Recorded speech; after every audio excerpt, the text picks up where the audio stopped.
السلام علیکم ورحمۃ اللہ وبرکاتہ۔ ناظرین اکرام،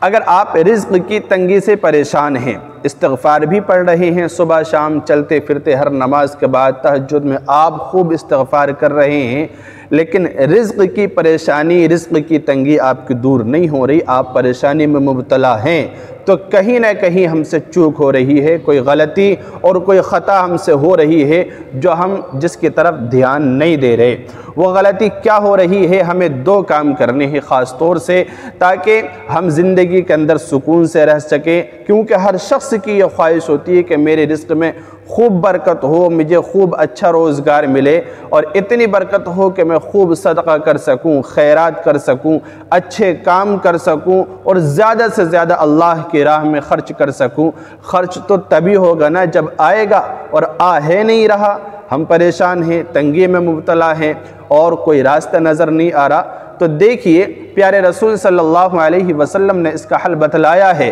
اور خود اللہ رب العزت نے بھی قرآن کریم کے اندر اس کا حل بتلایا ہے، بلکہ اللہ تعالیٰ نے تو رزق دینے کا وعدہ کیا ہے اور اپنے بندوں کو امید دلائی ہے کہ آپ پریشان نہ ہوں، آپ مایوس نہ ہوں، آپ تنگی میں مبتلا نہ ہوں، آپ بالکل ٹینشن نہ لیں، رزق تو ہم آپ کو دیں گے۔ اللہ تعالیٰ نے وعدہ کیا ہے، اللہ تعالیٰ نے وعدہ کیا بندوں سے کہ ہم رزق دیں گے۔ ہمیں کرنا کیا ہے؟ پیارے رسول صلی اللہ علیہ وسلم نے فرمایا کہ جو شخص یہ اس بات کی خواہش رکھتا ہے کہ اس کی عمر میں برکت کر دی جائے اور لمبے وقت تک وہ اچھے کام کرتا رہے، صدقہ خیرات کرتا رہے اور اپنے بیوی بچوں کی پرورش کرتا رہے، اپنے بچوں کی شادیاں کرے اور اسی طرح سے پوتوں کی، نواسوں کی، نواسیوں کی اور سارے معاملات، ہر شخص کی چاہت ہوتی ہے کہ میری عمر میں ہی برکت ہو، مجھے خوب روزگار ملے، خوب دولت ملے، تاکہ میں لمبے وقت تک رہ کر عبادت بھی کر سکوں اور خوب صدقہ خیرات کر سکوں۔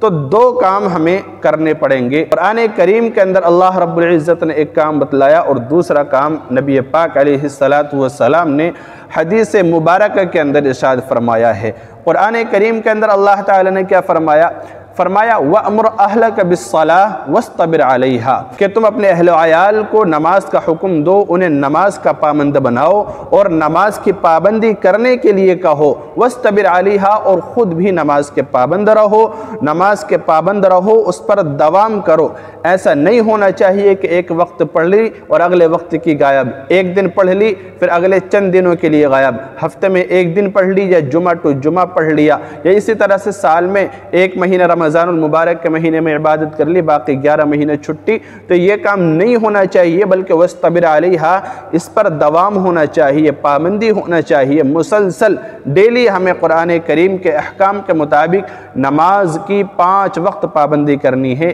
ایک دن میں روزانہ 5 وقت کی نماز پڑھے۔ پھر آگے اللہ تعالیٰ نے فرمایا، روزی کا وعدہ کیا، لَا نَسْأَلُكَ رِزْقًا، ہم آپ سے روزی نہیں مانگ رہے، ہم آپ سے رزق طلب نہیں کر رہے، بلکہ نحن نرزقک، روزی تو ہم آپ کو دیں گے، ہم آپ کو روزی دیں گے، ہم آپ کو روزگار مرحمت فرمائیں گے، آپ ٹینشن نہ لیں، فکر نہ کریں۔ والعاقبۃ للتقوی، اور اچھا انجام تو پرہیزگاروں کے لیے ہی ہے نا۔ تو اس لیے ہم نماز کی پابندی کریں۔ اللہ رب العزت نے قرآن کریم کے اندر صاف کہہ دیا کہ رزق کی ٹینشن بالکل نہ لو، بس تمہیں کرنا یہ ہے کہ خود بھی نماز پڑھو، اپنے بیوی بچوں، اپنے اہل و عیال، رشتہ داروں اور جہاں تک تمہاری بات چل سکتی ہے، جتنی کوشش کر سکتے ہو تمہارے آس پاس میں، ان سب کو نماز کا حکم کرتے رہو، نماز کا پابند بناؤ۔ پہلا کام یہ ہو گیا، رزق کی تنگی آپ کی بالکل دور ہو جائے گی، آپ کو پھر ٹینشن لینے کی ضرورت نہیں ہے۔ دوسرا کام جو کرنا ہے، پیارے رسول صلی اللہ علیہ وسلم نے ارشاد فرمایا کہ جو شخص اس بات کی خواہش رکھتا ہے کہ اس کی عمر میں برکت کر دی جائے اور رزق کے اندر کشادگی پیدا کر دی جائے، رزق کے دروازے اس کے لیے کھول دیے جائیں، جو شخص یہ چاہتا ہے، تو آپ کو پیارے رسول صلی اللہ علیہ وسلم نے یہ نصیحت کی کہ تم اپنے ملنے جلنے والوں کے ساتھ، اپنے رشتہ داروں کے ساتھ حسن سلوک کا معاملہ کرو، ان کے ساتھ نرمی کا معاملہ کرو، اچھائی کا معاملہ کرو۔ تو ہمیں اس گفتگو سے دو باتیں مل جاتی ہیں، ایک قرآن کریم سے، دوسری حدیث رسول اللہ سے۔ قرآن کریم ہمیں یہ حکم دیتا ہے کہ آپ رزق کی ٹینشن نہ لو، رزق ہم آپ کو دیں گے، اللہ تعالیٰ نے یہ وعدہ کیا ہے، بس آپ نماز کے پابند رہیے، ہم سے مانگتے رہیے، ہماری اطاعت و فرما برداری کرتے رہیے۔ اور دوسرا پیارے رسول صلی اللہ علیہ وسلم نے فرمایا کہ اپنے رشتہ داروں پر خوب خرچ کرو، ان کا خیال رکھو، ان کی تنگی کو اپنی تنگی سمجھو، ان کی پریشانی کو اپنی پریشانی سمجھ کر ان کی مدد کرو اور ان کی خوشیوں میں شریک ہو، ہر اعتبار سے تم ان کا ساتھ دو، اپنے دوستوں کا، ملنے جلنے والوں کا، پڑوسیوں کا، رشتہ داروں کا۔ پھر ہوگا یہ، اس کی وجہ سے پیارے رسول صلی اللہ علیہ وسلم نے فرمایا تمہارے لیے رزق کے دروازے بھی کھلیں گے اور تمہاری عمروں میں بھی خوب برکت ہوگی،